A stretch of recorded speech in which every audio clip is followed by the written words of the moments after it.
undisputed Khabib Nurmagomedov. And now Khabib jumps the fence. Whoa! And he's going right at Dylan Dennis.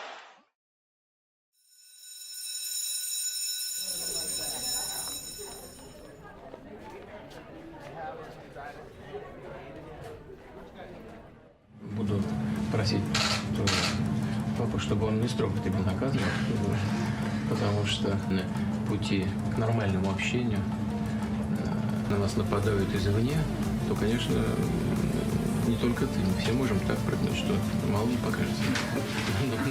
Но лучше...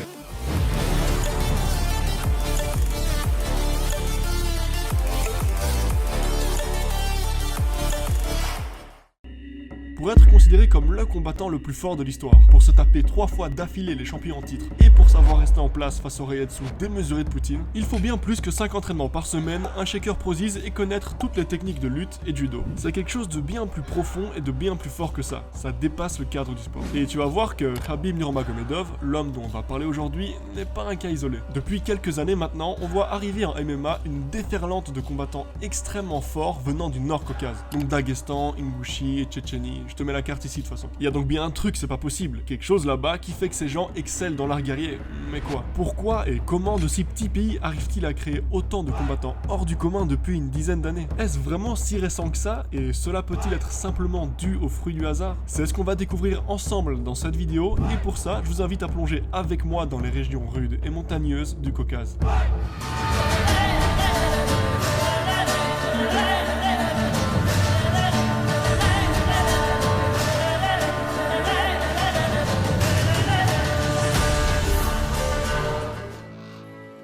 Bien que je l'ai jamais dit sur cette chaîne, la génétique est un sujet qui me passionne depuis longtemps. Je te dis ça car comme tu t'en doutes, la composante génétique est un critère extrêmement important dans le sport. Usain Bolt est l'homme qui court le plus rapidement du monde grâce à ses entraînements, oui. Mais s'il n'avait pas tiré le ticket d'or de la génétique, avec des muscles composés à 80% de fibres de type 2 à contraction rapide et un squelette optimisé au millimètre pour le sprint, tout l'entraînement du monde n'aurait pas suffi. Donc déjà, il peut dire merci à ses parents, mais aussi merci à son environnement. Car on sait aujourd'hui, grâce à l'épigénétique, que le milieu dans lequel on vit a également une énorme influence sur l'expression des gènes.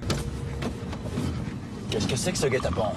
Bon, si je t'expliquais tout ça, c'est pour que tu comprennes l'importance de ce que je vais te raconter maintenant à propos du Daghestan sur la réussite de Khabib. Naître dans le nord du Caucase, c'est un peu comme commencer la vie en hard mode. Le terrain est très accidenté, ce ne sont que des montagnes avec assez peu de zones fertiles à cultiver, en gros pas l'endroit le plus propice pour développer quoi que ce soit. Et pourtant, depuis le néolithique, cette région a toujours été habitée par tout un tas de peuples différents. Le Daghestan compte à ce jour plus de 30 ethnies différentes, avec une dominante, les Avars, l'ethnie d'où vient Khabib et sa famille. Et toute cette diversité a posé pas mal de problèmes dans l'histoire du pays en créant beaucoup de tensions et de guerres entre clans et tribus, ce qui a eu pour conséquence de ne jamais voir émerger un pouvoir central qui dirigeait la zone. C'est un réel souci car sans pouvoir centralisé, il n'y avait personne pour mettre en commun les talents de chacun au profit d'une plus grande communauté et pour proposer une défense commune en cas de problème. Du coup, ici aussi, n'hésite pas à centraliser tout ça en t'abonnant à la chaîne pour ne rien rater et venir me suivre sur Instagram, Tayon-YT. Je viens de me mettre au street workout, donc si tu veux suivre l'évolution d'un débutant et voir ce que ça donne après 2-3 mois, ou même commencer la tienne et avancer avec moi, n'hésite pas à venir faire un tour, tu verras, c'est sympa, on se motive bien. Je disais du coup, sans défense générale, chaque village et chaque tribu devait donc être capable d'assurer sa propre sécurité contre les autres clans sans l'aide de personne. Savoir se battre pour les hommes n'était donc pas un sport ni un loisir, mais une question de vie ou de mort. Si tu savais pas te battre, t'étais littéralement inutile pour les tiens et tu condamnais à long terme ta famille et ton clan à leur disparition. Historiquement donc, les Daghestanais ont été sélectionnés pour être des guerriers. Ceux qui ne voulaient pas ou ne savaient pas se battre ont tout simplement disparu pour ne laisser place qu'à ceux qui en étaient capables.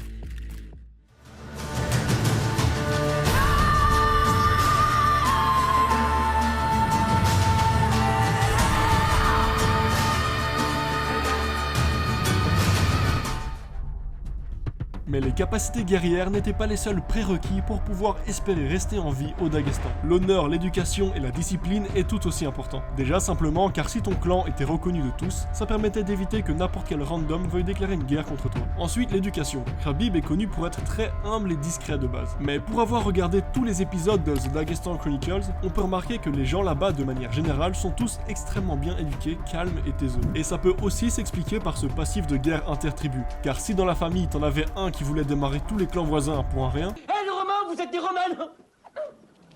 Fallait pas attendre longtemps avant que 50 Dagestanais déterrent descendent de leur montagne pour venir pacifier ton village à grands coups d'étranglement jugulaire. Khabib a donc sauté de la cage pour mêler l'équipe de McGregor, non pas par ego, mais pour défendre son honneur, qui est une des, si pas la valeur la plus importante aux yeux des Dagestanais, et tu comprends pourquoi maintenant. On fait maintenant un bond dans le temps et on arrive au 19e siècle avec l'invasion russe dans le Caucase. Et c'est à ce moment-là, comme bien souvent dans l'histoire en fait, lors de l'apparition d'un ennemi commun, qu'une grande partie des tribus du Nord-Caucase se sont unifiées et se sont mises d'accord, en partie grâce à l'islam, pour lutter ensemble contre l'Empire russe. Malgré leurs désavantages numériques et technologiques, cette nouvelle alliance réussit à tenir tête longtemps face à l'armée russe. Pendant cette guerre, un homme sortit du lot et devint la figure emblématique de la résistance et du pays. Lui aussi venait, tout comme Khabib, du peuple des Avars, l'imam Shamil. Encore aujourd'hui d'ailleurs, tous les jeunes Dagestanais le prennent comme modèle et s'identifient à lui. C'est donc une figure guerrière qui a l'influence primordiale au Daghestan. Alors que chez nous, au 21e siècle, les plus gros influenceurs sont Squeezie, Cyprien et Michou, là-bas, ce sont de solides guerriers remplis de testo qui ont tapé des 1v10 dans les montagnes enneigées par -30 contre la grosse armée russe.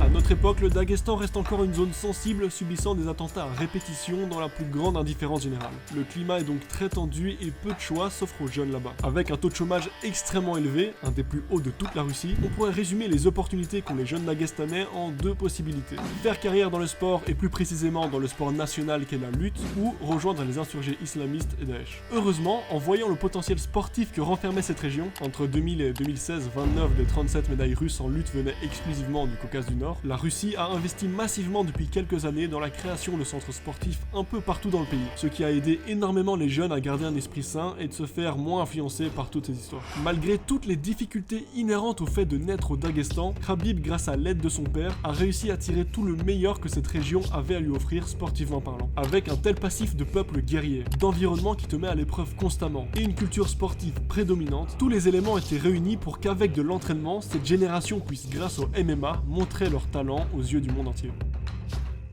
Слава Аллаху, что ты моя, иншаллах, вместе навсегда. Люблю Аллаха, я одного от тебя люблю ради него.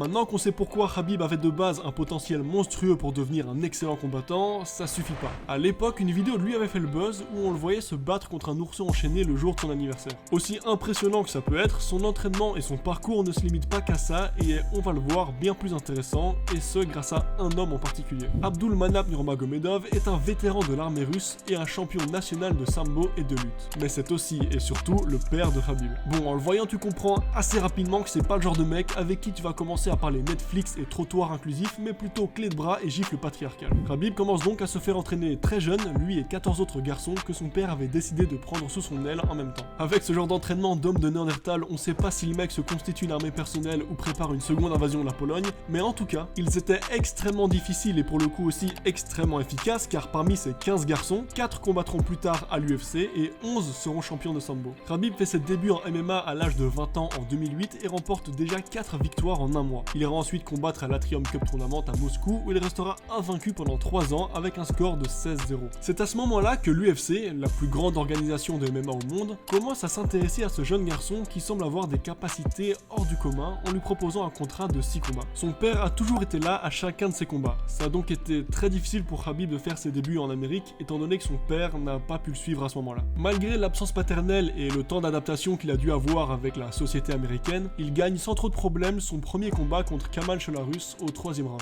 Et il ne tardera pas trop à faire parler de lui car pour son 3e combat à l'UFC, il bat déjà un record avec 21 takedowns réalisés en un seul combat. Après quelques victoires, il rentre dans une période assez sombre de sa carrière. Déjà, il se blesse à la cheville et aussi au ligament croisé. Ensuite, en 2015, il doit combattre l'ancien champion de sa catégorie, Tony Ferguson, un combat super important pour le titre et pour prouver à tout le monde son talent. Malheureusement, l'événement est annulé une première fois, puis une deuxième fois en 2017, puis une troisième fois en 2018, pour que finalement, Cependant, le combat n'est jamais mieux. Khabib affrontera à la place le nouveau champion, Ali Akinta, qu'il battra par décision au bout du 5e round, devenant le premier russe à devenir champion de sa catégorie en UFC. Vient ensuite l'histoire avec McGregor, dont tout le monde a à peu près entendu parler, donc je vais pas repasser là-dessus. Son palmarès s'établit aujourd'hui à 29 victoires et 0 défaites, grâce à son dernier combat remporté il y a quelques semaines contre Justin Gaethje, ce qui fait de lui le combattant du UFC avec la plus longue série de victoires de l'histoire. Après ce combat, il a malheureusement déclaré vouloir mettre un terme à sa carrière en MMA suite à la mort de son père. La réussite phénoménale de Khabib dans le MMA n'est donc pas liée uniquement à son entraînement révolutionnaire, à sa génétique hors du commun ou à son talent inné pour le combat, mais plutôt grâce à un savant mélange de tous ces éléments saupoudrés d'un peu de chance. Il n'était pas destiné à briller, et c'est bien ça qui fait la différence entre lui et les autres. Khabib est un simple gamin des montagnes qui a dû se battre pour sa survie. Et quand tu nais avec ce genre de mentalité et que l'environnement autour de toi aiguise constamment cette conscience pendant des années, aller taper des mecs en slip dans une cage devient tout de suite beaucoup plus simple.